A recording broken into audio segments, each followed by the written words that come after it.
चेहरों पर दांव खेलने के बाद ब्यूरोक्रेसी में भी बड़ा बदलाव किया गया है। इसी पर देखिए हमारी एक खास रिपोर्ट।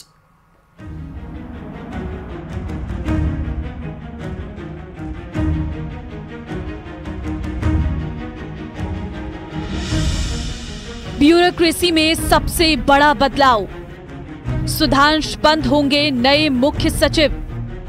मूल कैडर में आने की मिली मंजूरी। 1991 बैच के आईएएस अधिकारी सुधांश पंत राजस्थान के मौजूदा मुख्य सचिव उषा शर्मा की जगह लेंगे।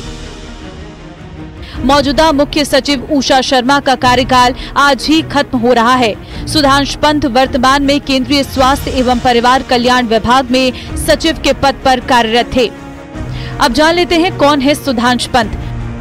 1991 बैच के राजस्थान कैडर के अधिकारी, जयपुर, जैसलमेर, भीलवाड़ा में कलेक्टर रहे। जलदाय और कृषि विभाग में कमिश्नर रहे। वन पर्यावरण विभाग में प्रिंसिपल सचिव रहे। पीएचईडी में अतिरिक्त मुख्य सचिव भी रहे। राज्य प्रदूषण कंट्रोल बोर्ड के चेयरमैन रहे। लखनऊ के रहने वाले सुधांश आईआईटी से बीटेक हैं। गहलोत सरकार में एचसीएम रीपा में भेज दिया गया था। इसके बाद पंत दिल्ली चले गए थे। भजन सरकार ने केंद्र सरकार को पंत के नाम की सिफारिश भेजी थी। मंत्रिमंडल विस्तार की रात को केंद्रीय मंत्रिमंडल की नियुक्ति समिति ने सुधांश पंत को उनके मूल कैडर जाने की इजाजत दे दी। बता दें कि उषा शर्मा का कार्यकाल 30 जून 2023 को ही समाप्त हो गया था, लेकिन केंद्र सरकार से 6 महीने का एक्सटेंशन मिलने के बाद उनका कार्यकाल 31 दिसंबर 2023 तक बढ़ा दिया गया था। सरकार बदलते ही मुख्य सचिव की दौड़ शुरू हो गई। वर्षता में सुधांश 7वें नंबर के आईएएस अफसर हैं। ये अफसर भी रेस में थे। IAS Sanjay Malhotra, IAS V Srinivas, IAS Rajeshwar Singh, Shubhra Singh, IAS Abhay Kumar, IAS Rohit Kumar. पहले संजय मल्होत्रा का नाम सबसे आगे था। वे वित्त मंत्रालय में रेवेन्यू विभाग में तैनात हैं। मल्होत्रा बजट से जुड़े कामों में लगे हैं, लिहाजा केंद्र ने उन्हें रिलीव नहीं किया। इसके बाद राज्य सरकार ने मुख्य सचिव के लिए सुधांश पंत के नाम की सिफारिश भेजी थी। उषा शर्मा के बाद एक बार फिर ब्राह्मण अफसर को मुख्य सचिव बनाया गया है। माना जा रहा है कि पंत की नियुक्ति जातिगत समीकरण साधने के लिए भी की गई है। सुधांश पंत को वित्तीय व्यवस्थाओं में बेहतर अनुभव है, जिसका फायदा भी भजनलाल सरकार को मिलेगा। Bureau report, news 18 Rajasthan. तो राजस्थान पुलिस के डीजीपी उमेश मिश्रा का वीआरएस आवेदन स्वीकार होने के बाद कार्यवाहक डीजीपी के तौर पर वरिष्ठ आईपीएस उत्कल रंजन साहू ने शनिवार को पदभार ग्रहण किया। पुलिस मुख्यालय पहुंचने पर वरिष्ठ आईपीएस अफसरों ने उनका स्वागत किया। साहू ने इस दौरान गार्ड की सलामी भी दी। पदभार ग्रहण करने के बाद उनसे खास बातचीत की हमारे संवाददाता लवली वधवा ने। आप भी सुनिए। हमारे साथ में मौजूद हैं राजस्थान पुलिस के नए मुखिया, कार्यवाहक मुखिया के तौर पर पदभार ग्रहण करने वाले उत्कल रंजन साहू जी। साहू सर, एक बड़ा बेहतरीन एक्सपीरियंस रहा आपका लंबे समय तक, और अब सरकार ने एक बड़ी जिम्मेदारी आपको दी है वरिष्ठता को देखते हुए।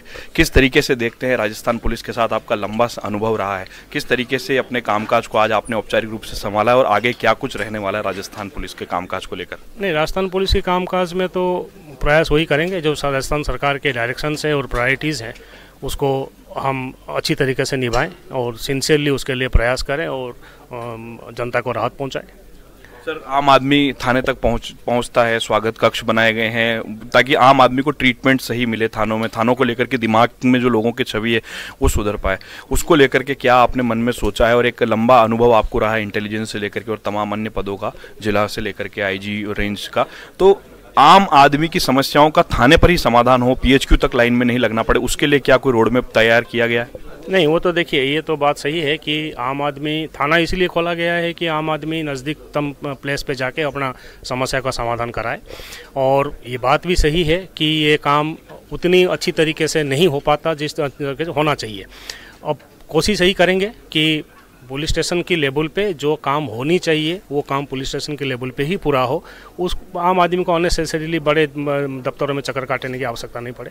सर, साइबर फ्रॉड एक बड़ा चैलेंज है राजस्थान नहीं पूरे देश की पुलिस के लिए। अब नई तरह की पुलिसिंग की जाने लगी है, हाईटेक पुलिसिंग हो गई है, उसमें कहाँ हम अब राजस्थान को देखते हैं और क्या विश्वास आप लोगों को दिलाना चाहते हैं? नहीं, उसमें साइबर क्राइम के काफ़ी यूनिट्स तो अभी सैंक्शन हुए हैं और काम कर रही है। हो सकता है उसमें संसाधनों की बाकी चीज़ों की कोई कमियां रही होगी, वो अब उस पर आगे टीम के साथ बैठ के बात करके देखेंगे, जो काम आगे उसमें करना है उस कार्रवाई को करेंगे। एज ए सर नए डीजी, राजस्थान की जनता को क्या आप मैसेज देना चाहते हैं हमारे माध्यम से, क्या कहना चाहते हैं, विश्वास क्या दिलाना चाहते हैं? आम जन में विश्वास, अपराधियों में भय का नारा जरूर है, लेकिन जमीनी स्तर पर कई बार ये नारा जो है पीछे रह जाता है। आप लोगों को क्या भरोसा दिलाना चाहेंगे? अभी मैंने यही कहा था कि मेरी जो सामर्थ्य है, नॉलेज है, उसको भली भांति यूज करके, जो सिंसियरली मेहनत करके जितना से बेटर हम रिजल्ट प्राप्त कर सकें, वो प्रयास मैं अपनी सिंसियरली करूंगा। ये भरोसा जनता को मैं दिलाता हूं। तो राजस्थान में कैबिनेट का गठन हो गया है। आज 12 कैबिनेट मंत्रियों ने शपथ ली है, जिनमें कई नामों ने सबको चौंकाया है। कैसा है कैबिनेट विस्तार, देखिए हमारी इस खास रिपोर्ट में। ईश्वर की शपथ लेता हूँ कि मैं विधि द्वारा स्थापित भारत के संविधान के प्रति सच्ची श्रद्धा और निष्ठा रखूंगा। तमाम अटकलों, कयासों और दावों के बीच भजनलाल कैबिनेट का विस्तार हो गया है। जिस तरीके से सीएम के नाम को लेकर के पार्टी ने चौंकाया था, उसी तरीके से मंत्रियों के नाम ने भी सभी को चौंका दिया। 12 नेताओं ने कैबिनेट मंत्री की शपथ ली है, जिनमें सबसे पहला नाम बीजेपी के जुझारू और दिग्गज नेता किरोड़ी लाल मीणा का है। 5 साल का मौका हमको राजस्थान की जनता ने दिया है। जिन मुद्दों को अपने सड़कों पे उतारा, उन मुद्दों को सरकार में रह के पूरा करना, जनता ने जो बेहद प्यार दिया उस जनता को संतुष्ट करना, ये सुनिश्चित करना कि पेपर लीक नहीं हो, लॉ एंड ऑर्डर की बेहतर बने, भ्रष्टाचार पर 0 टॉलरेंस रहे, पुष्टि करनी हो, बहन बेटी की इज्जत सुरक्षित रहे। इन सब में हम गंभीरता से बात करेंगे, काम करेंगे। संकल्प पत्र जो हमारा है वो हमारी प्राथमिकता है, उसको पूरी तरह से पूरा करेंगे। लेकिन जो विश्वास प्रधानमंत्री मोदी जी ने, नड्डा जी ने, अमित शाह जी ने और मुख्यमंत्री जी ने जो दिखाया है, उस विश्वास को पूरा करेंगे और राजस्थान की सरकार, राजस्थान का एक एक पैसा जनता की सेवा में उपलब्ध रहेगा। इसके बाद मंत्री पद की शपथ गजेंद्र सिंह खिंसर ने ली, जो लोहावट से चुनाव जीतकर आए थे। वहीं राज्यवर्धन राठौड़ झोटवाड़ा, बाबूलाल खराड़ी झाड़ोल, मदन दिलावर रामगंज मंडी, जोगाराम पटेल लूनी, सुरेश सिंह रावत पुष्कर, अविनाश गहलोत जैतारण, जोगाराम कुमावत सुमेरपुर, हेमंत मीणा प्रतापगढ़, कन्हैयालाल चौधरी मालपुरा और सुमित गोदारा लूणकरण से चुनाव जीते थे। इन सभी नेताओं ने कैबिनेट मंत्री की शपथ ली है। 12 कैबिनेट मंत्रियों की सूची में कुछ नाम ऐसे भी हैं जिनकी उम्मीद किसी को भी नहीं थी। सांसद पद छोड़कर विधायक बने किरोड़ी लाल मीणा, राज्यवर्धन सिंह राठौड़ तो कैबिनेट मंत्री बनाए गए, लेकिन कुछ नाम ऐसे भी थे जिनकी चर्चा मीडिया में लगातार चल रही थी, लेकिन उन्हें मंत्री नहीं बनाया गया। मुख्यमंत्री भजनलाल शर्मा और 2 डिप्टी सीएम को मिलाकर अब सरकार के मंत्रियों की संख्या 25 हो गई है। राजस्थान में कोटे के हिसाब से 30 मंत्री बन सकते हैं। अब 5 मंत्रियों की जगह खाली है। Bureau report, news 18 Rajasthan.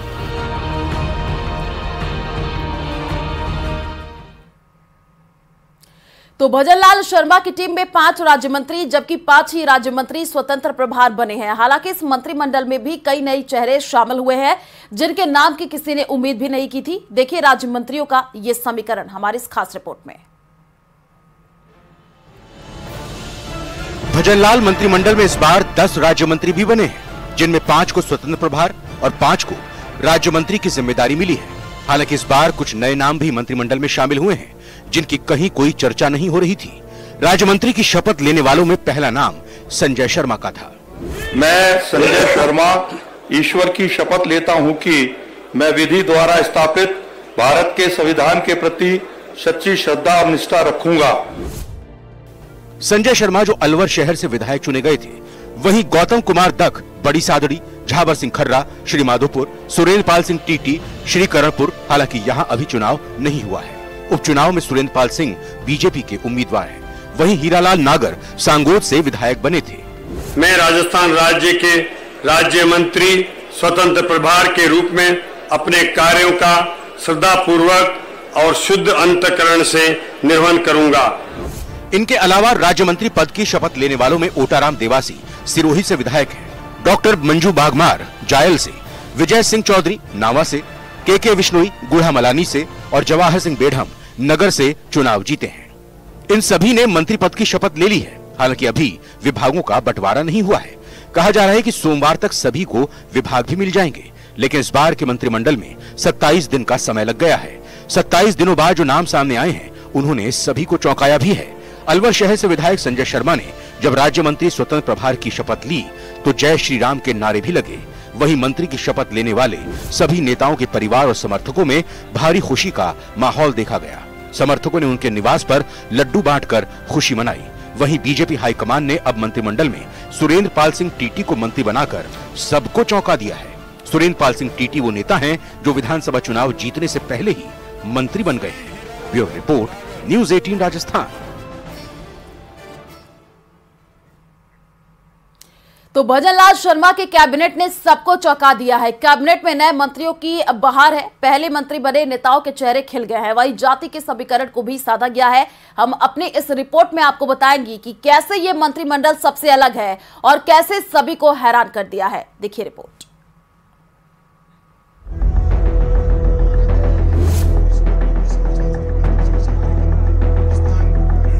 Bhajanlal Sharma अब पूरी टीम के साथ मैदान में उतरेंगे। उन्होंने अपनी टीम गठित कर ली है। जैसे भजनलाल का सीएम बनना लोगों के लिए एक सरप्राइज था, वैसे ही कई मंत्रियों के नाम ने सबको चौंका दिया है।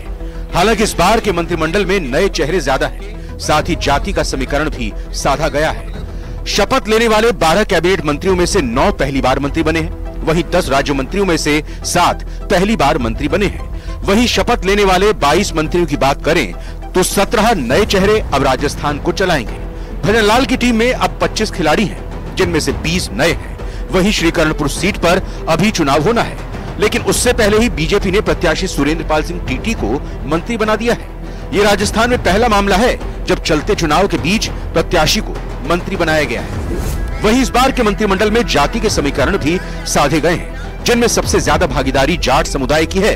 4 जाट विधायकों ने मंत्री पद की शपथ ली है। वहीं राजपूत, एससी और एसटी से 3-3 मंत्री बने हैं। 2 ब्राह्मण, गुर्जर, माली, बिश्नोई, रावत, पटेल, कुमावत, देवासी और सिख समुदाय से 1-1 मंत्री बनाए गए हैं। हालांकि अभी भजनलाल सरकार में 5 मंत्री और बनाए जा सकते हैं, क्योंकि 22 मंत्रियों ने शपथ ली है। वहीं सीएम और 2 डिप्टी सीएम को भी जोड़ दें तो 25 हो जाते हैं। अब भजनलाल की पूरी टीम तैयार हो गई है। इसके लिए राजस्थान की जनता को 27 दिनों तक इंतजार भी करना पड़ा था। ऐसे में अब ये देखना दिलचस्प होगा कि क्या एक बार फिर से कैबिनेट का विस्तार होगा। Bureau report, news 18 Rajasthan.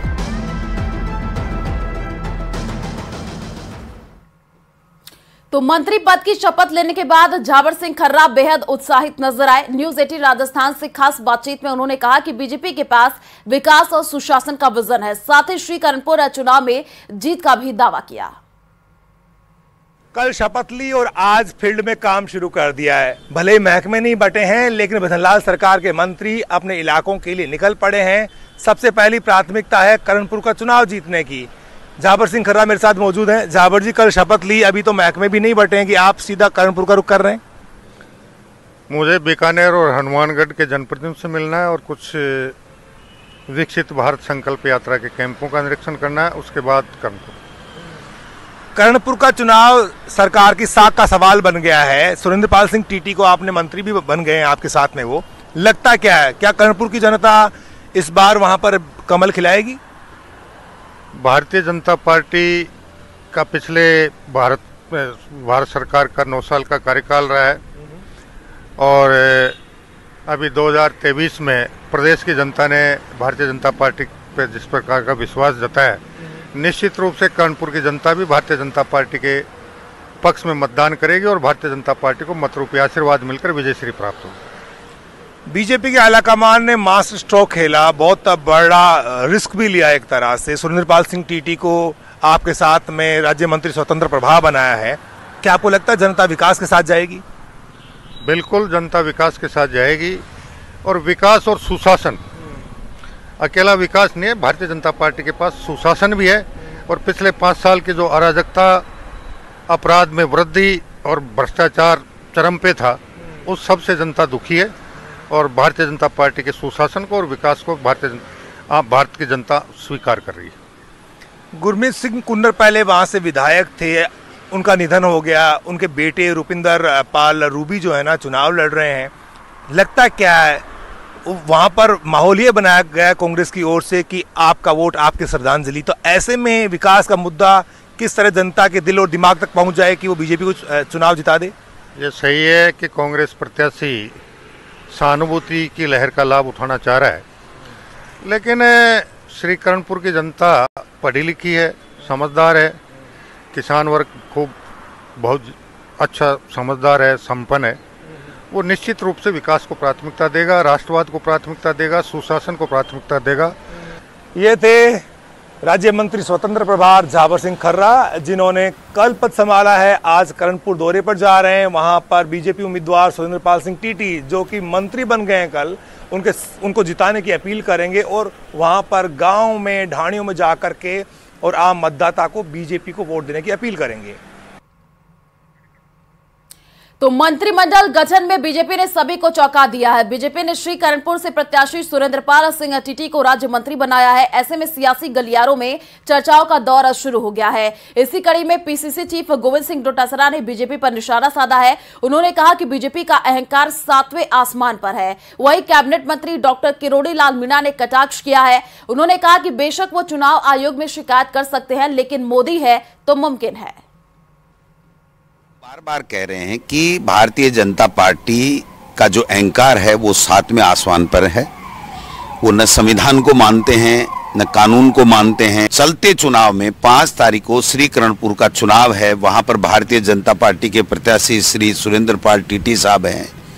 लोगों को प्रभावित करने के लिए, मतदाताओं को प्रभावित करने के लिए उन्होंने जानबूझ करके उनको राज्य मंत्री की शपथ दिलाई है। मैं समझता हूं कि ये इनका जो प्रयास है ये कामयाब नहीं होगा, लेकिन हमें आपत्ति है। कांग्रेस पार्टी इसकी चुनाव आयोग में शिकायत भी करेगी, आवश्यकता पड़ी तो माननीय उच्च न्यायालय में भी हम लोग जाएंगे। बेशक करें, लेकिन मोदी है तो मुमकिन है, कुछ भी कर देते हैं मोदी जी को। वो एक उदाहरण है राजस्थान में कि बिना विधायक शपथ ग्रहण हो गई। मोदी जी भी खुद विधायक नहीं थे। तो 7 विधानसभा सीटों में से 6 विधानसभा सीट पर कमल खिलाने के बाद बीकानेर में एकमात्र सुमित गोदारा को भजनलाल सरकार में मंत्री बनाया गया है। वहीं सुमित गोदारा को मंत्री बनने के बाद उनके परिवार में डॉक्टर, पिता, मां और छोटे भाई की बहू ने साधारण तरीके से खुशी मनाई। इस दौरान सुमित के घर न कोई ढोल नगाड़े बजे, न ही कोई जश्न मना। और न्यूज 18 राजस्थान से खास बातचीत करते हुए उनकी मां और छोटे भाई की बहू ने कहा कि पिता का डॉक्टर होने के बावजूद सुमित को राजनीति में शुरू से ही दिलचस्पी थी।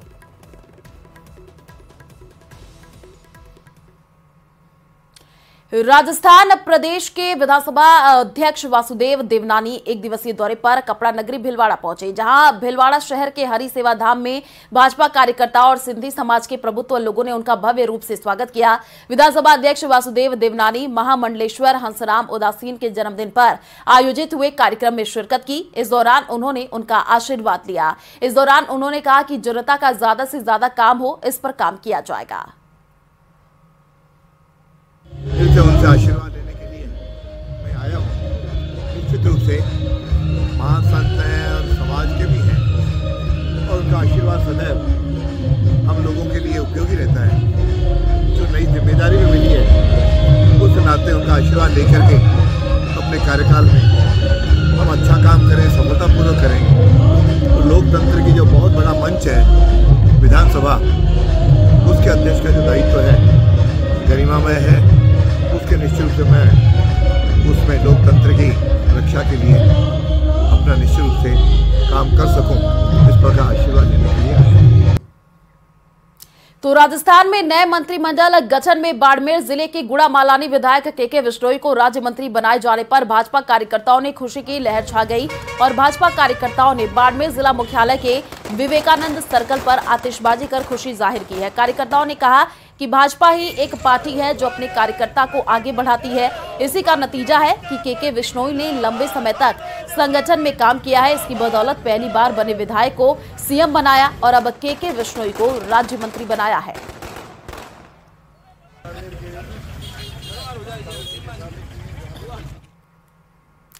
तो अजमेर के पुष्कर में न्यू ईयर सेलिब्रेशन में जहां एक और रिजॉर्ट और होटल संचालक धूमधाम से आयोजन की तैयारियों में जुटे हुए हैं, वहीं पुष्कर प्रशासन और पुलिस ने न्यू ईयर पर कानूनों के उल्लंघन को लेकर के चेतावनी दी है। दरअसल पुष्कर में अलग अलग रिजॉर्ट और होटल कई जगहों पर न्यू ईयर पार्टी का आयोजन करते हैं, जिसमें दूर दराज से लोग शामिल होने के लिए पहुंचते हैं, लेकिन इन पार्टियों में पुष्कर की धार्मिक आस्थाओं और नियमों की अनदेखी के भी आरोप लगते हैं। होटलों में मदिरा और अन्य मादक पदार्थों का सेवन बिना अनुमति के नहीं हो सकेगा। वहीं हर संस्थान को अपने यहां सीसीटीवी कैमरे की व्यवस्था करनी होगी। साथ ही सुचारू ट्रैफिक व्यवस्था भी बनाए जाए रखने की बात कही गई। ऐसा न करने पर होटल संचालकों के खिलाफ एक्शन लिया जाएगा। साथ ही सभी जगह गश्त और मॉनिटरिंग करने की व्यवस्था की गई है।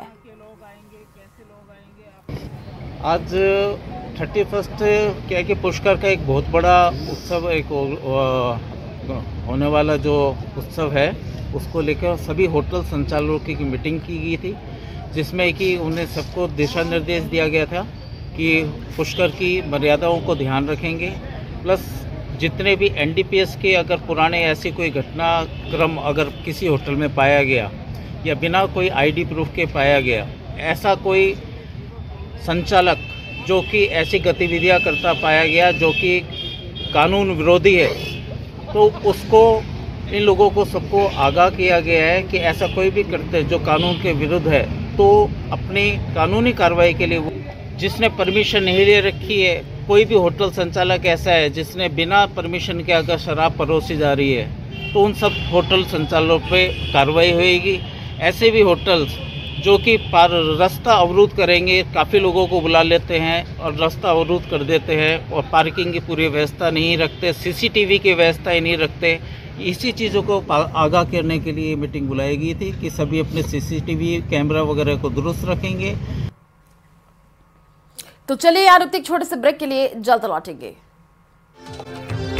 ठिठुरन बढ़ा दी है। कोहरे की वजह से ट्रेनों की रफ्तार पर अब ब्रेक लग गया है। नई दिल्ली आने वाली 20 ट्रेनें लेट बताई जा रही हैं और कोहरे से उड़ानों पर भी अब असर पड़ा है। तो सर्दी का सितम देखने को मिल रहा है। उत्तर भारत को शीतलहर ने जकड़ा है और देखिए कोहरे की वजह से अब ट्रेनों की रफ्तार पर भी ब्रेक लगा है। कई ट्रेनें अब लेट हो रही हैं और नई दिल्ली आने वाली 20 ट्रेनें लेट बताई जा रही हैं। तो कोहरे से उड़ानों पर भी असर पड़ रहा है। जिस हिसाब से ठंड बढ़ती जा रही है उस हिसाब से कोहरा भी बढ़ता जा रहा है। विजिबिलिटी बिल्कुल कम हो गई है, सड़कों पर कुछ दिखाई नहीं दे रहा है। और अगर हम बात ट्रेनों की करें तो ट्रेनों की रफ्तार पर भी अब ब्रेक लग गया है। कोहरे की वजह से ट्रेनें भी अब लेट हो रही हैं। राजस्थान में ठंड ने ठिठुरन बढ़ा दी है और आने वाले दिनों में ये भी कहा जा रहा है कि हल्की फुल्की बूंदाबांदी भी हो सकती है, तो उससे ठंड और भी ज्यादा बढ़ सकती है। तो ये ठंड प्रचंड है क्योंकि अब लोग परेशान हो रहे हैं ठंड से। बाहर कोई भी निकलना नहीं चाह रहा है, हर कोई घर में ही दुबका हुआ नजर आ रहा है।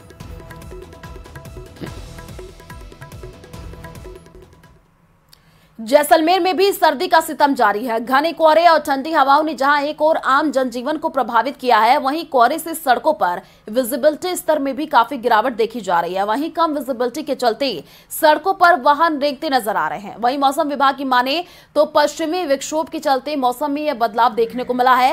साथ ही ठंड का सितम आने वाले दिनों में और भी ज्यादा बढ़ सकता है। वहीं घने कोहरे के चलते जैसलमेर घूमने आए सैलानियों की ठंड की वजह से चहल पहल कम नजर आ रही है।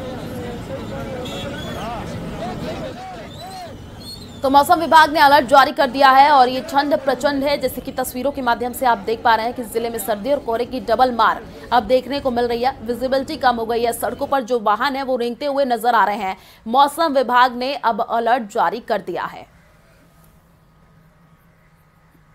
तो अजमेर में कड़ाके की ठंड का प्रकोप नजर आ रहा है। शहर के साथ ग्रामीण इलाके कोहरे के आगोश में लिपटे हुए नजर आ रहे हैं। वहीं कम हुई विजिबिलिटी के चलते हादसों की आशंका भी बनी हुई है। साथ ही गलन बढ़ने से आम जन जीवन भी प्रभावित नजर आ रहा है। वहीं सूरज ना निकलने से किसानों के माथे पर चिंता की लकीर भी नजर आ रही है। दरअसल किसानों के मुताबिक कोहरा सर्दी सीजन की फसल के लिए फायदेमंद रहता है, लेकिन समय समय पर सूरज का निकलना भी आवश्यक होता है, वरना फसलों के खराब होने की संभावना हो जाती है। तो श्रीगंगानगर में सर्दी के बढ़ते सितम के चलते मौसम विभाग ने कोहरे के साथ कोल्ड डे का येलो अलर्ट जारी किया है। लेकिन आज श्रीगंगानगर वासियों को घने कोहरे से राहत मिली है और पिछले 48 घंटे के दौरान दिन और रात के तापमान में आई गिरावट दर्ज की गई है। इसी बीच लोग ठंड से बचने के लिए अलाव का सहारा ले रहे हैं। इसी बीच हमारे संवाददाता ने श्री गंगानगर जिला मुख्यालय के आसपास के इलाकों का जायजा लिया है। इसी पर देखिए हमारी ये खास रिपोर्ट। सरहदी जिले श्री गंगानगर में मौसम विभाग के द्वारा घने कोहरे और कोल्ड डे का येलो अलर्ट जारी किया गया था, लेकिन आज श्री गंगानगर वासियों को घने कोहरे से तो राहत मिल गई है, लेकिन जिस तरह से दिन और रात के तापमान में गिरावट का दौर जारी है, उससे श्री गंगानगर वासियों की कपकपी छुटी हुई है। अभी इस समय हम श्री गंगानगर जिला मुख्यालय के अंबेडकर चौक पर मौजूद है और हम आपको यहाँ की तस्वीरें दिखाएं तो आप देखकर अंदाजा लगा सकते हैं कि बेशक आज श्री गंगानगर वासियों को घने कोहरे से थोड़ी राहत मिली है। ग्रामीण क्षेत्रों में जरूर कोहरा देखा जा सकता है, लेकिन कोहरा नहीं होने के बावजूद भी श्री गंगानगर में सर्दी के तेवर तीखे बने हुए हैं। हम कुछ लोगों से भी बात करने का प्रयास करेंगे, लेकिन उससे पहले हम आपको यहाँ की तस्वीरें दिखाएं तो आप ये देखिए कि किस तरह से घर से बाहर निकलने वाले लोग अपने आप को पूरी तरह से पैक करके रखते हैं और जहां कहीं भी उन्हें तंदूर या अलाव सेकने को मिलता है वो इस मौके को बिल्कुल नहीं छोड़ते हैं। तंदूर या अलाव सेकते हैं और अपने आप को गर्म रखने का प्रयास करते हैं।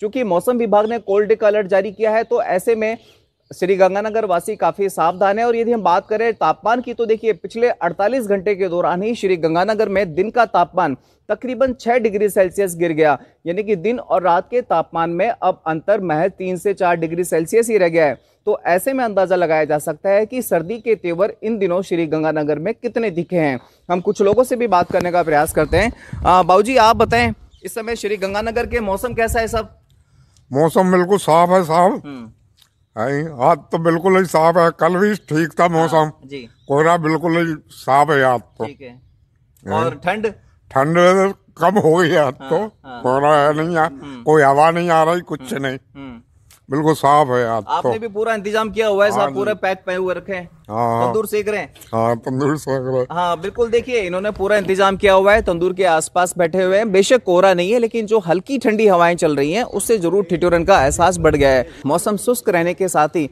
तापमान में गिरावट की भी संभावना जताई है, चूंकि आज साल का आखिरी दिन यानी कि 31 दिसंबर है और 31 दिसंबर को मौसम विभाग के द्वारा एक पश्चिमी विक्षोभ की सक्रियता की भी संभावना जताई गई है। ऐसे में यदि श्री गंगानगर सहित बीकानेर संभाग में पश्चिमी विक्षोभ सक्रिय होता है और हल्के से मध्यम दर्जे की बारिश होती है तो निश्चित है कि श्री गंगानगर जिले में ठंड के तेवर और ज्यादा तीखे होंगे। अशोक शर्मा, न्यूज़ 18 श्री गंगानगर। तो टोंक जिले में सर्दी के तीखे तेवर जारी है। जिले में न्यूनतम तापमान 9 डिग्री और अधिकतम 23 डिग्री सेल्सियस दर्ज किया गया है। तेज सर्दी से बचने के लिए लोग अलाव का सहारा ले रहे हैं। मौसम विभाग ने बादल छाए रहने की संभावना जताई है। फिलहाल मौसम साफ है, लेकिन सर्द हवाओं ने चुभन सी सर्दी बढ़ा रखी है।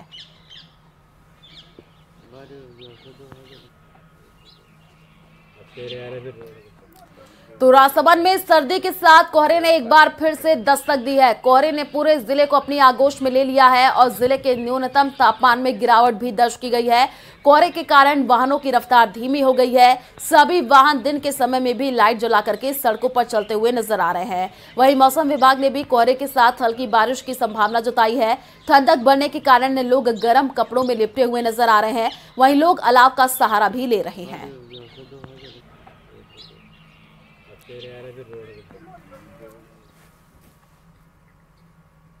तो पूरे प्रदेश भर में ठंड का असर बढ़ता हुआ दिखाई दे रहा है। ऐसे में लेक सिटी उदयपुर भी कोहरे की आगोश में दिखाई दिया है। गोगुंदा में तो घने कोहरे के चलते हाईवे पर वाहन रेंगते हुए नजर आ रहे हैं। सर्द हवाओं से हाड़ कपाने वाली सर्दी से लोगों का हाल बेहाल हो चुका है। सुबह ओस की बूंद वाहन, फूल पत्तियां और घास पर जमा होती नजर आ रही है। ठंड के कारण ग्रामीण घरों में दुबक रहे हैं, गर्म कपड़ों में लिपटे हुए नजर आ रहे हैं और ठंड के कारण लोगों का जो जीवन है वो प्रभावित है।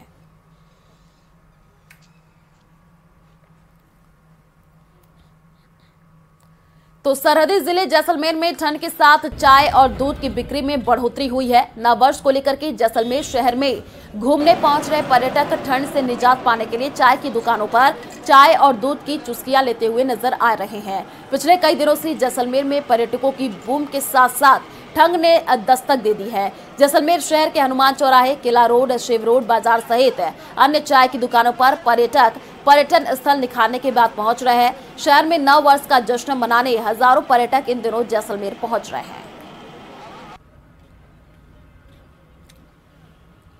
कुचामन से हैं, जो अभी नया जिला बना डीरोना कुचामन, उससे हैं। और जैसलमेर का हमने वातावरण देखा, वास्तव में बहुत अच्छा है, मौसम बहुत अच्छा है यहाँ। और हमारे यहाँ प्रभु जी जो टी स्टाइल है, यहाँ पर हमने जो चाय पी है, वास्तव में हमने पहली बार इतनी अच्छी चाय पी है।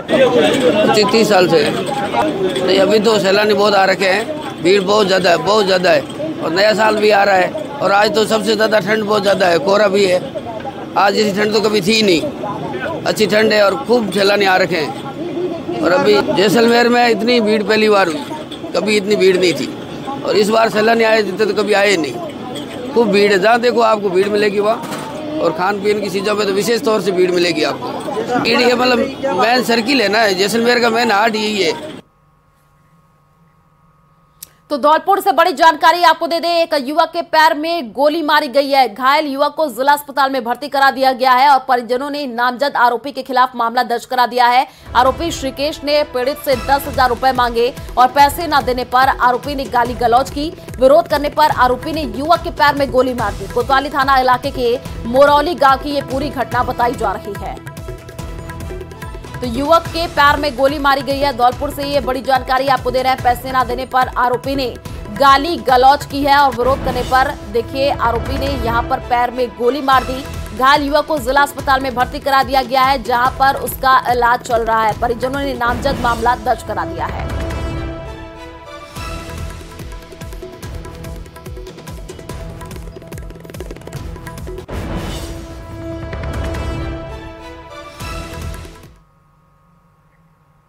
श्रीगंगानगर में बढ़ती सर्दी के बीच एयर क्वालिटी इंडेक्स का स्तर भी 272 तक पहुंच गया है, जो जिले की प्रदूषित पर्यावरणीय स्थिति को इंगित करता है। केंद्रीय प्रदूषण नियंत्रण बोर्ड के मुताबिक एयर क्वालिटी इंडेक्स 272 दर्ज किए जाने पर जिले को पुअर कैटेगरी में रखा गया है, यानी कि श्रीगंगानगर जिले की आबो हवा प्रदूषित है, जिसके चलते बुजुर्गों के साथ साथ अस्थमा रोगियों को आंखों में जलन सहित स्वास्थ्य से संबंधित परेशानियां हो सकती हैं।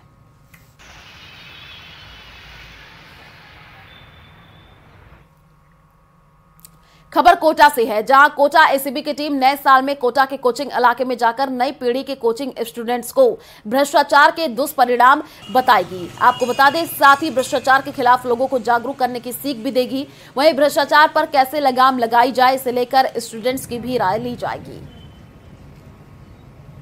काफ़ी कोचिंग इंस्टीट्यूट भी है और तो इनमें भी हम जाएंगे और चूँकि ये भावी पीढ़ी है और ये आगे हमारे समाज के लिए आगे आएगी, कर देश में आगे अच्छे कोई अधिकारी नेता जो भी बनेंगे, तो हम इनको शुरू से ही एक गाइड करेंगे और भ्रष्टाचार के जो दुष्परिणाम है इसके बारे में भी उनको बताएंगे और कैसे रोका जाए उनसे सुझाव भी लेंगे और उनको भी क्या दिक्कत आ रही है ये भी हम देखेंगे। अभी कुछ दिन पहले एक विजिलेंस वीक मनाया गया था, तो उस वीक में मैं और हमारे एडिशनल एसपी साहब विजय सोनकर जी हमने वहाँ IIIT कोटा में गए और उनके सारे बच्चों को पूरे चीज़ें बताई। आज भी हमारा ऐसे ही जैसे कि ग्राम विकास अधिकारियों का वो चल रहा है, तो हमने वहाँ पर भी एडिशनल एसपी ग्रामीण को भेज के वो करवा रहे हैं। तो हम प्रत्येक इंस्टीट्यूट में प्रत्येक कोचिंग में बच्चों को कोशिश ये करेंगे ज़्यादा से ज़्यादा इनको भी सिखाएं और ऐसे ही वीर सावरकर नगर में चाकू मारकर एक युवक की हत्या करने से सनसनी फैल गई। आपको बता दें कि वारदात को अंजाम देने के मामले में पुलिस ने कार्रवाई करते हुए आरोपी पिता पुत्र को गिरफ्तार किया है। आरोपी पप्पू वाल्मीकि व विष्णु वाल्मीकि वीर सावरकर नगर इलाके के निवासी हैं और पिता पुत्र हैं। आरोपी पप्पू वाल्मीकि के खिलाफ पहले से 4 मामले दर्ज है। 30 दिसंबर की रात को आरोपियों ने घर में घुस करके चाकू से हमला कर अजय वाल्मीकि नामक युवक की हत्या कर दी थी। वारदात में अजय के भाई व मां को भी चोटें आई थी।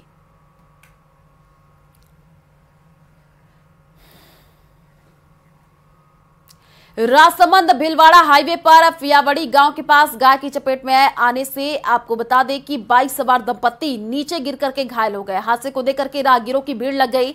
सूचना पर पहुंची 108 एम्बुलेंस की मदद से घायल अपनी ओढ़न निवासी भरत कुमार कीर और उनकी पत्नी मधुर कीर को आरके अस्पताल पहुंचाया, जहां उनका प्राथमिक उपचार किया गया। और साथ ही साथ ये भी बताया गया कि दंपत्ति अपने गाँव से बाइक पर सवार होकर के प्रभु श्री खजूरिया श्याम के दर्शन करने के लिए जा रहे थे।